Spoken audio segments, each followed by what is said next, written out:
welcome to another video for the Chronically Photographic channel. I'm Christy, and this time around I thought I would tackle another medium format camera, although not the one I've been talking about in my past videos. So yeah, with this little beauty, let's make sure you can see that, I'm starting to think I'm finally finding the right path for my analog work. This is the Yashica Mat 124G. It is a TLR, and that stands for twin lens reflex, and it's fairly easy to see why we have two lenses. This one pushes an image up into what's called the waist level finder. This one pushes an image towards the film, and in general that works fine, except for when you're very close to a subject and you get something called parallax error, where this image, let's say I'm taking a picture of my hand.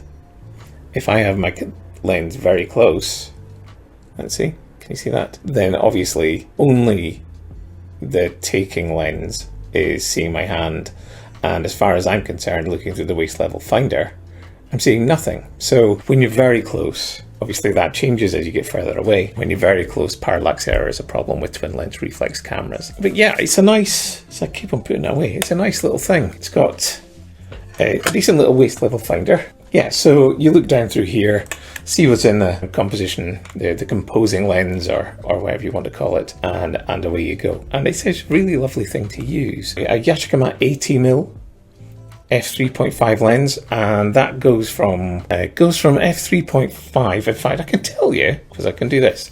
So it goes from f3.5 to f32 in terms of aperture.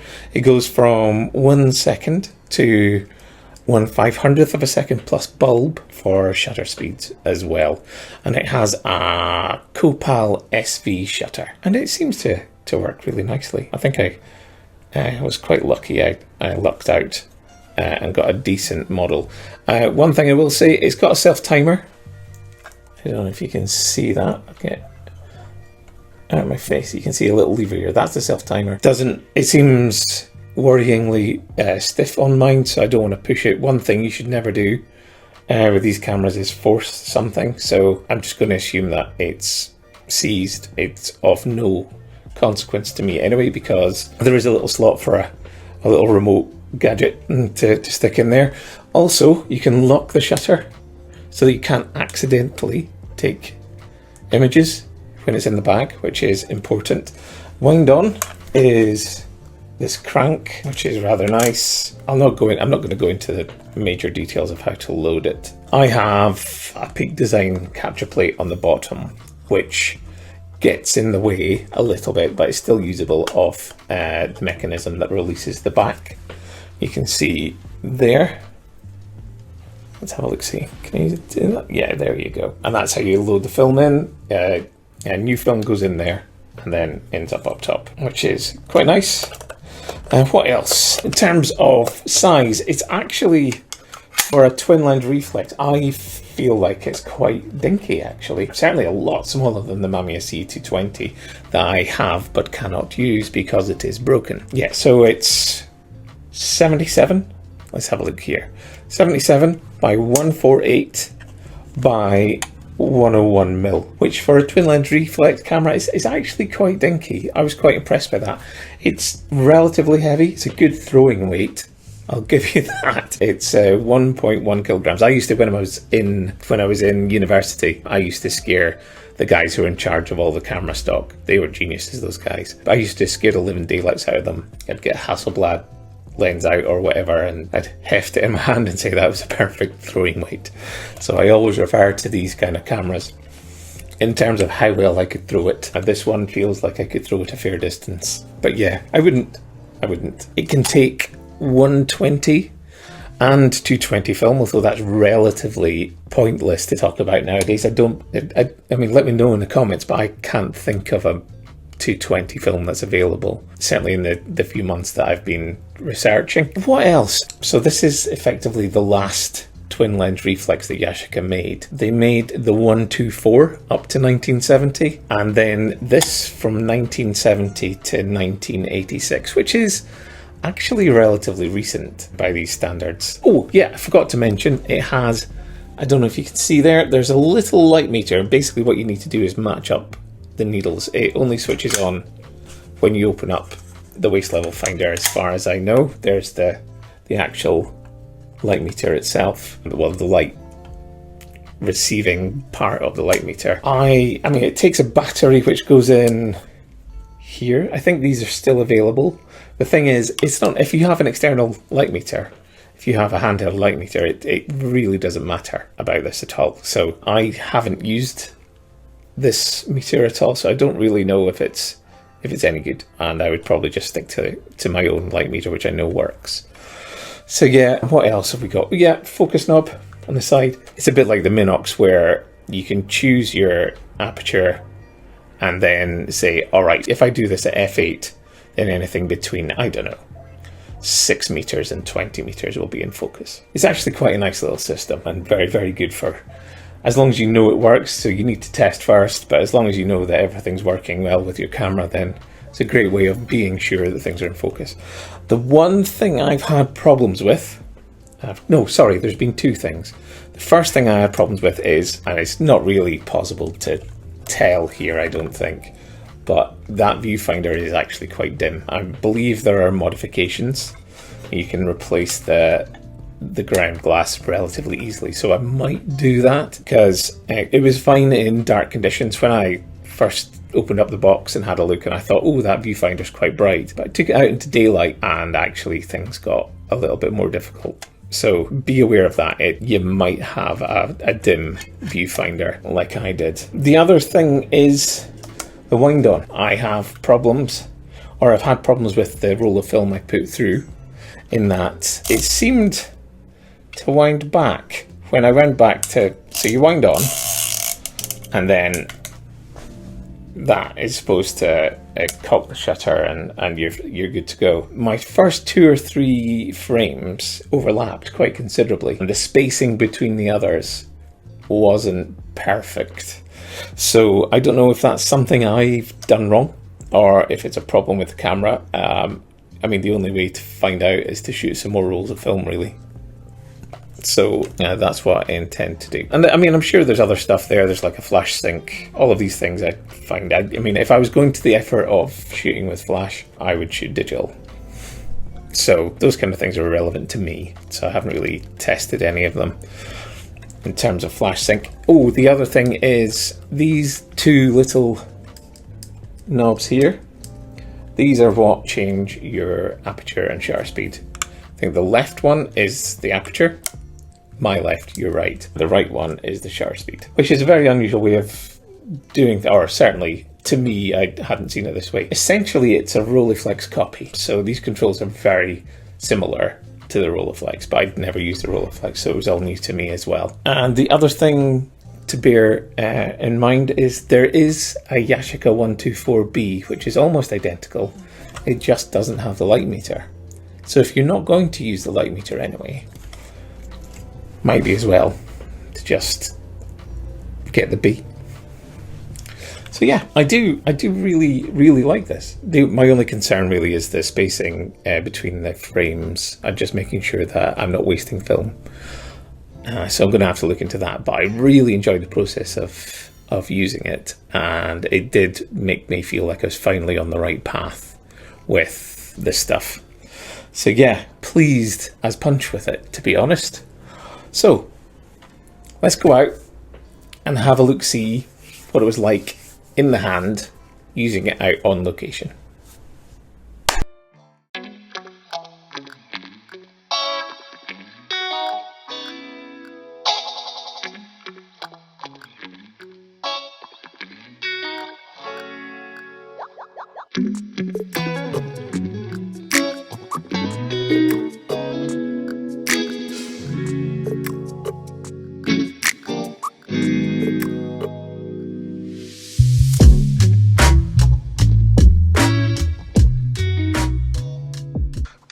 So it's a very, very autumnal day, verging on winter already. I guess we're coming up to the end of November, so it's probably, yeah, let's call it winter now. Not far away from having snow and stuff like that, I think. Definitely had to defrost the car a couple of times this week, which is, you know, not great. I hate this time of year. However, I am going to go and test a new camera.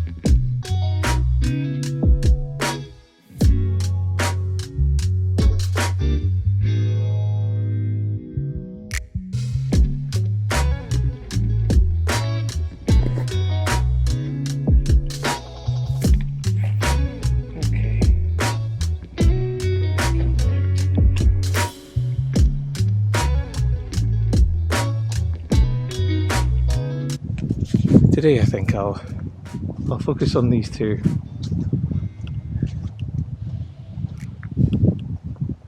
There's just some interesting things going on with it.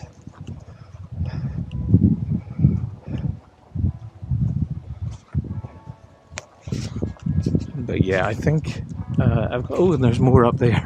See, this is the thing, you come up here in the summertime and the vegetation just covers it all up. Come here this time of year and everything gets revealed, all sorts of things down there and up there. But also, I think just in terms of colour, there is actually quite a lot of colour contrast, the interesting colour harmonies and just stuff like this. And I think I'll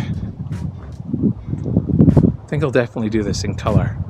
But today it's HP5 that I've got with me. Yeah, I really want to be facing back this way to avoid lens flare, I think. So I'll try something here.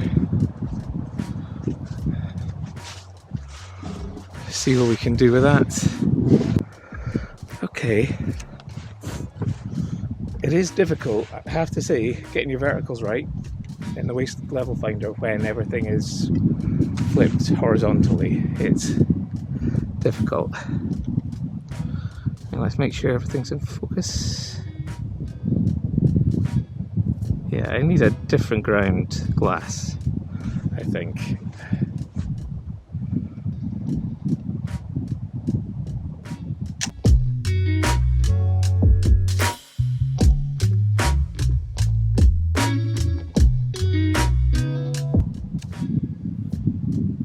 Okay, it is nice. It's a really nice quiet shutter as well.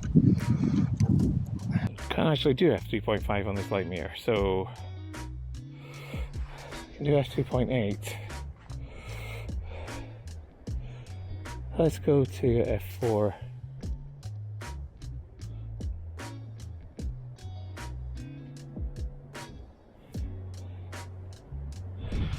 Right, so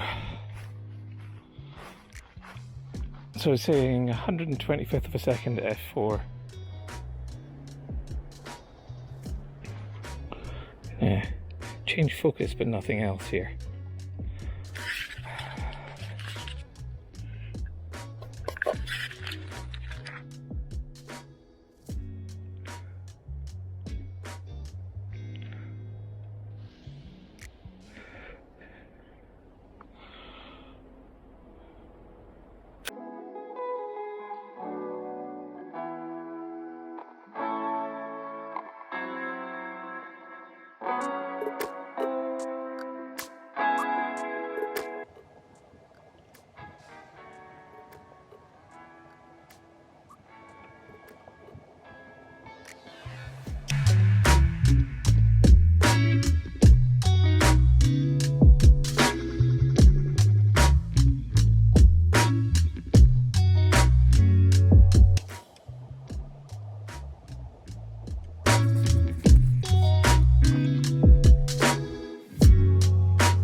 So yeah, let's get this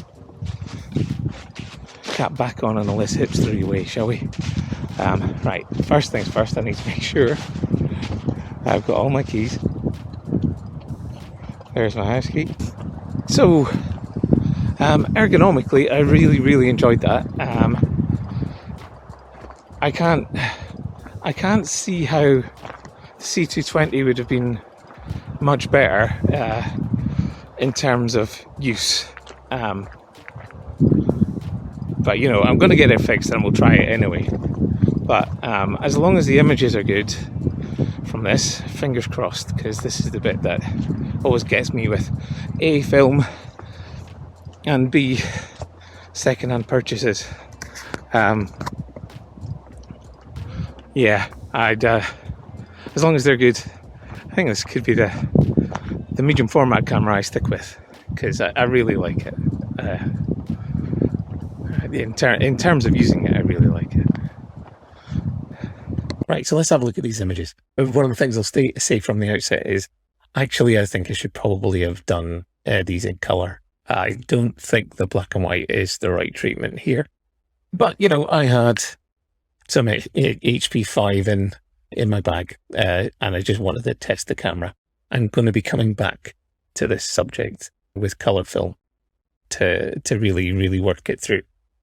But, you know, as you can see here, this is what I was talking about earlier on. This is the kind of overlap multiple exposure thing.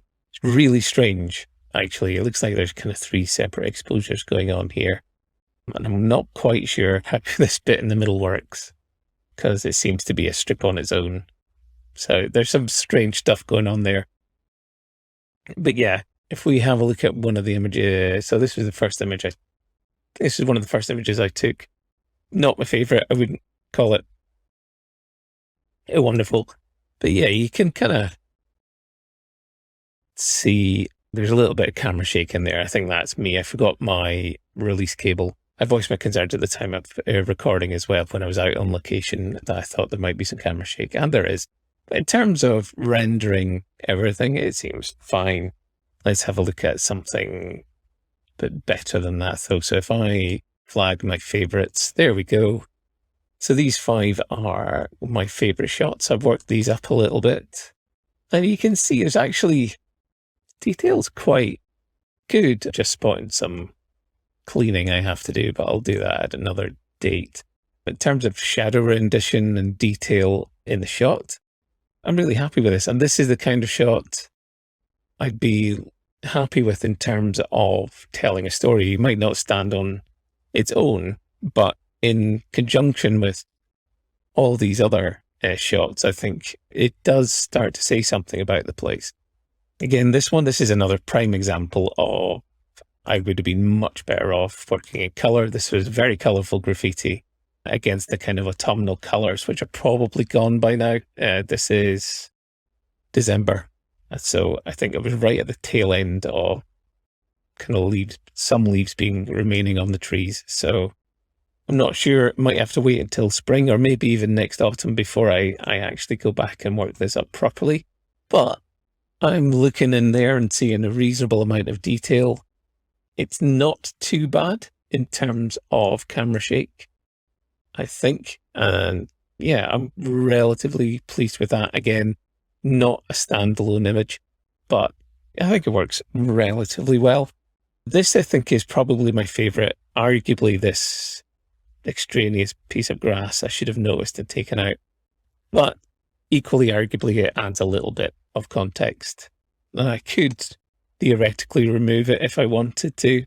I'm not sure I do, though. I have to make sure I do something with this crop here, but, you know, I'll leave it for now.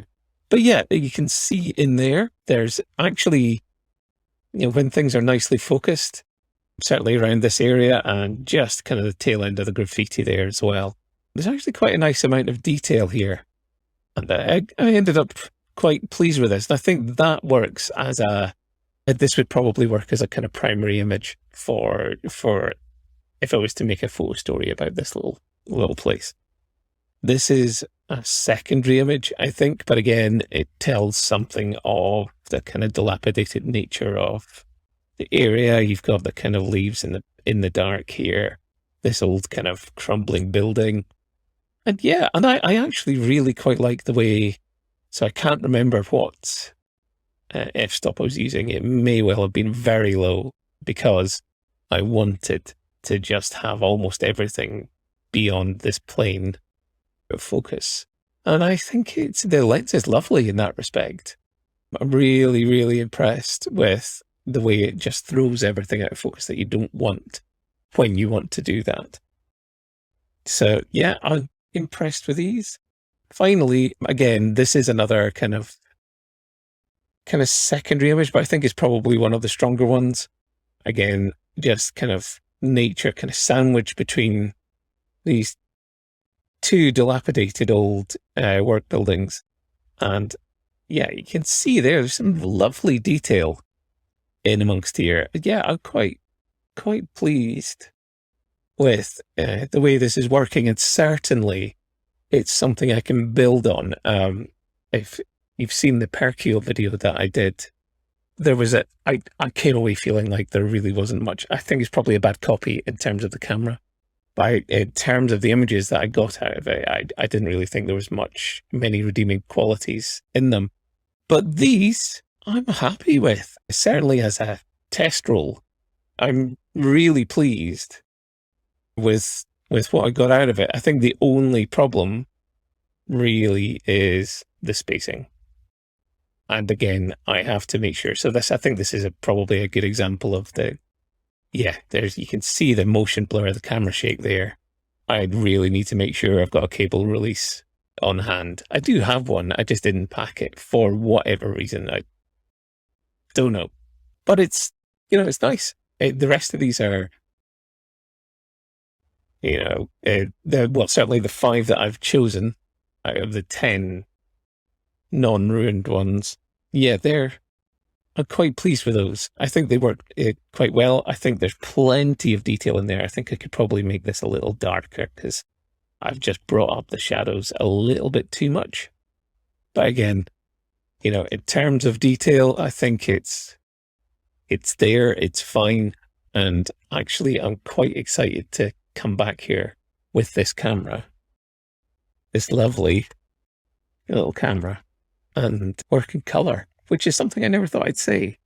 I'm generally a bit of a monochrome nerd, but I'm going to be running some hectares through this, I think. So yeah, the camera itself, I really enjoyed using it. I should really talk about the chronic health side of things because I've been making a deal of that over the last few videos, and it's definitely something that's important to me in terms of usability.